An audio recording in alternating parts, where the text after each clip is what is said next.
materi hari ini kita akan belajar tentang perbandingan trigonometri dan penerapannya dalam kehidupan sehari-hari. Nah, perlu kita ingat kembali kemarin untuk konsep perbandingan trigonometri. Misalkan ada sebuah sudut theta, di situ posisinya adalah pada sudut A, maka yang menjadi sisi depan adalah sisi BC. Kemudian yang tegak lurus dengan depan adalah sisi samping, yaitu BA, dan CA adalah sisi miring. Nah, dengan demikian, maka perbandingan trigonometrinya sin theta sama dengan depan dibagi miring, yaitu BC dibagi AC.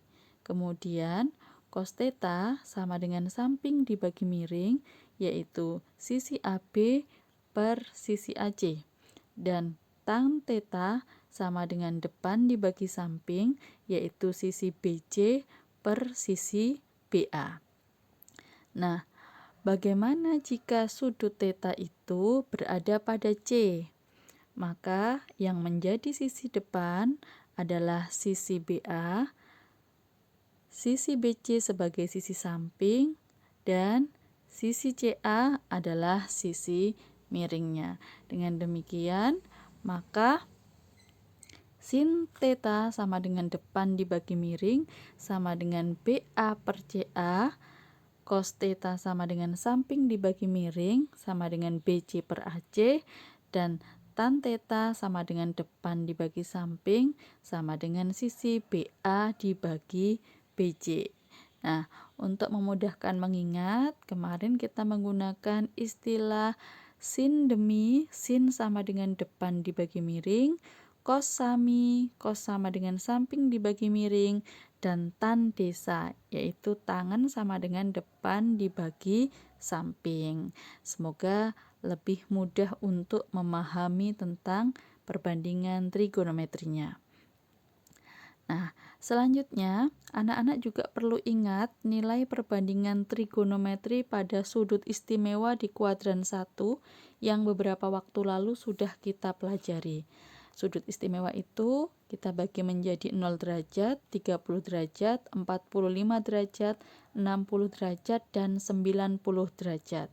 Oke, untuk sin dan cos dia saling berkebalikan. Jadi sin 0 itu nilainya sama dengan cos 90 derajat.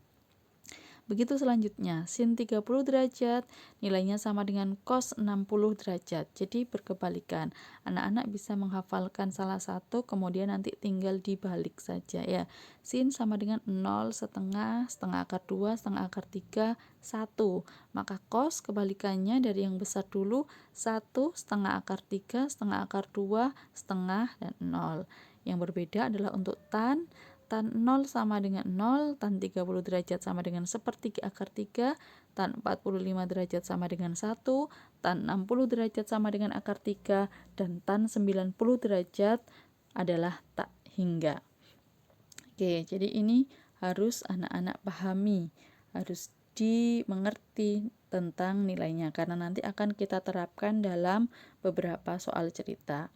Berikut kita bahas contohnya. Ada satu soal, misalnya sebuah tangga yang panjangnya 6 meter disandarkan pada sebuah tembok dan membentuk sudut 60 derajat dari lantai. Tentukan tinggi tembok dari lantai sampai ke ujung tangga. Nah, anak-anak bisa perhatikan di situ. Kita buat perumpamaan gambar misalnya seperti ini ya. Ada tangga yang panjangnya 6 meter disandarkan pada dinding atau tembok, kemudian antara tangga dan lantai membentuk sudut 60 derajat. Karena yang ditanyakan adalah tinggi tembok, berarti tinggi tembok itu sebagai sisi depan dari sudutnya. Kalau yang ditanyakan adalah sisi depan dan yang diketahui adalah sisi miring, berarti demi, maka kita menggunakan perbandingan trigonometri apa? Ya, betul sekali. Kita menggunakan perbandingan trigonometri sin.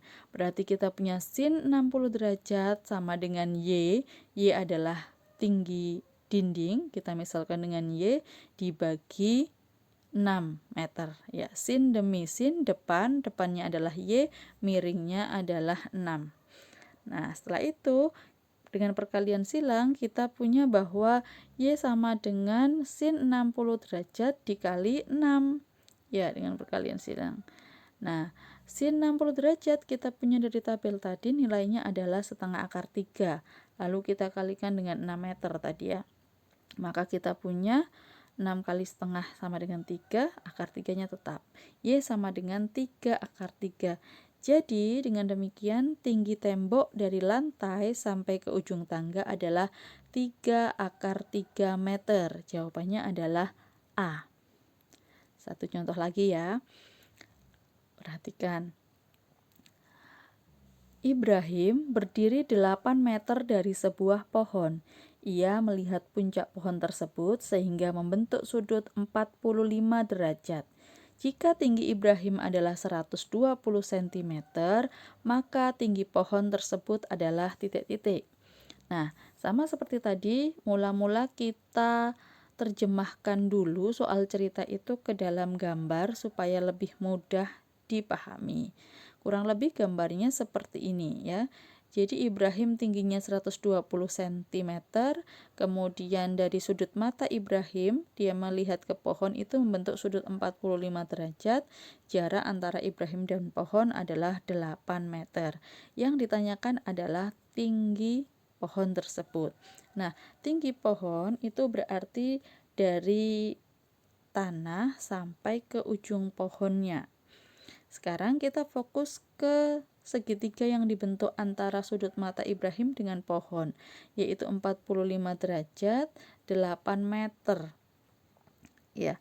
Maka kita bisa menentukan tinggi pohon yang dimulai dari mata Ibrahim itu sampai ke atas, kita menggunakan dia sebagai sisi depan. Ya, depan yang diketahui kemudian 8 meter itu sebagai miring.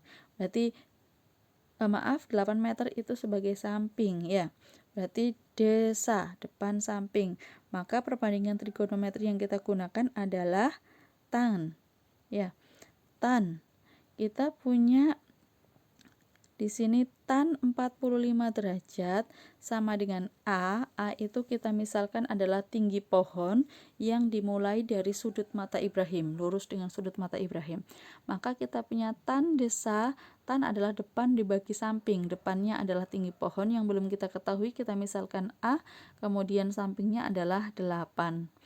Kemudian kita kalikan silang, maka A sama dengan tan 45 derajat dikali 8.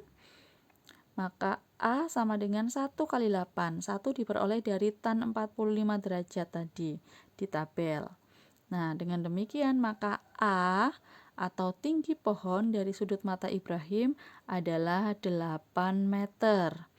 Nah, tinggi pohon sendiri yang sebenarnya kita hitung dengan menjumlahkan antara tinggi Ibrahim dengan tinggi pohon dari sudut mata Ibrahim. Tinggi Ibrahim tadi kita ketahui adalah 120 cm, maka kita samakan satuannya cm ke meter, yaitu 1,2 meter. Ditambah tinggi pohon tadi yang sudah kita hitung adalah 8 meter. Sehingga tinggi pohon sebenarnya adalah 9,2 meter atau jawabannya adalah E.